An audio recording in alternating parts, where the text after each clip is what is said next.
Wow. Once we are switching back to Luffy and gang, as now they're gonna make their escape plan. And what can we say also? Turns out I was wrong. It was not Garp on the ship of Tsuzuru. It was Sengoku. Granted, however, there were actually two clues to that. The first clue was his okake, or whatever the snack he ate. He ate that in a flashback with Rosciante, Corazon. Second of all, I have read on the Wikipedia that since retirement, Sengoku is known for Inspector General. But there's one thing I gotta say. Has Sengoku gone senile with old age? Or is he just enjoying retirement so much he has become a whole different person? The way he talks now is so similar to Garp. You can really see that he enjoys his retirement so much. I mean, the thing is, this chapter starts with Tsuzuru and Sengoku landing on the island where Fujitora explains the dice game and all that stuff. Tsuru is a little bit skeptic about that, but Sengoku laughs at that, saying it's so fun. And he also laughs at the fact that I'm so glad you had an argument with Sakazuki. I'm so glad I'm not Fleet Admiral anymore. Yeah, the guy is enjoying his retirement so much. It's so fun, really.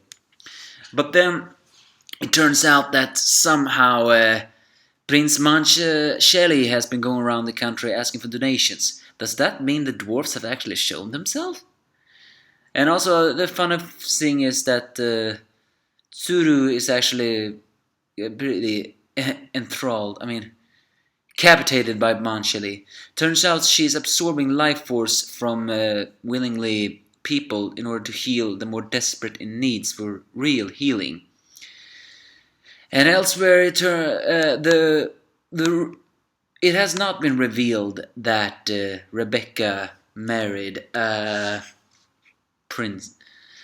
No, that Scarlet married Curious, seeing the dark past. Luffy is of course not happy with that. By the way, Luffy has now woken up, but he's still sad about Sabo leaving and all that stuff. So well, he's many things. King Rico and Elisabella are talking about the change, and I'm actually also very strange about. When this country was ruled by Don Flamingo, they were greedy for money and self-centered by nature and a bit violent. Now they are all screaming for peace. It is strange how much people change. And for the first time ever, Rebecca is switching back to a little bit more modest clothing.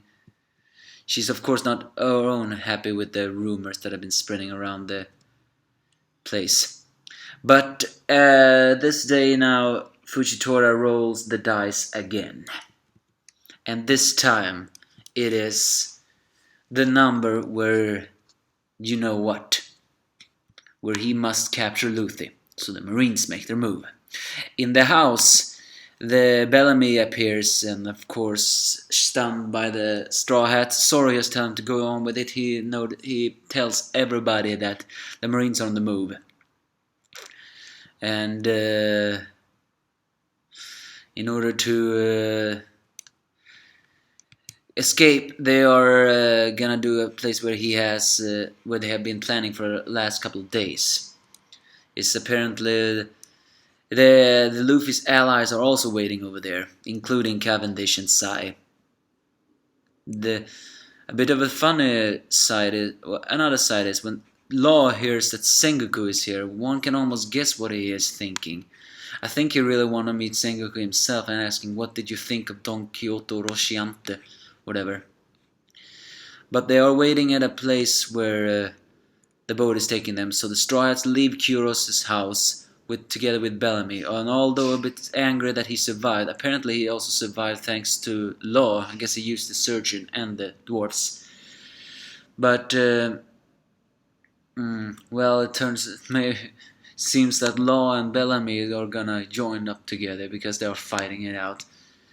Either way, they are running away from the Marines, but Luffy stays behind, saying have something to settle.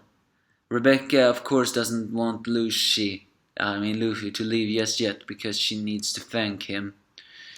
As Fujitora most likely and decides to now face Luffy, we do not see that per se.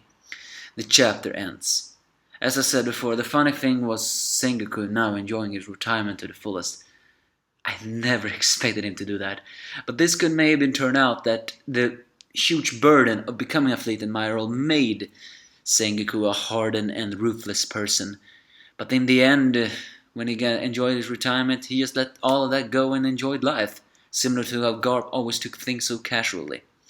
Tsuru, well, glad we see her. One note here though, her troop consists of mostly females and they haven't aged a single day. A bit funny also that Tsuru calls Sengoku an old fart when, isn't Tsuru older than Sengoku and Garp? I mean, she looks older, but they are from the same generation, so that's very unlikely. Another part is Luffy staying behind to settle a score, most likely clashing with Fujitora because, well, Fujitora blocked their way. And I think Luffy want to settle a score because, well, he needs to show that he can defeat an admiral or something like that. Or he is staying behind to just scream right out to the people on who Rebecca's real father is and stuff like that because, well, this is Luffy we're talking about. But that's basically this chapter. Apparently, I think I read somewhere we won't get a chapter next week. Is it some kind of weekend? But do give me your thoughts if you have any.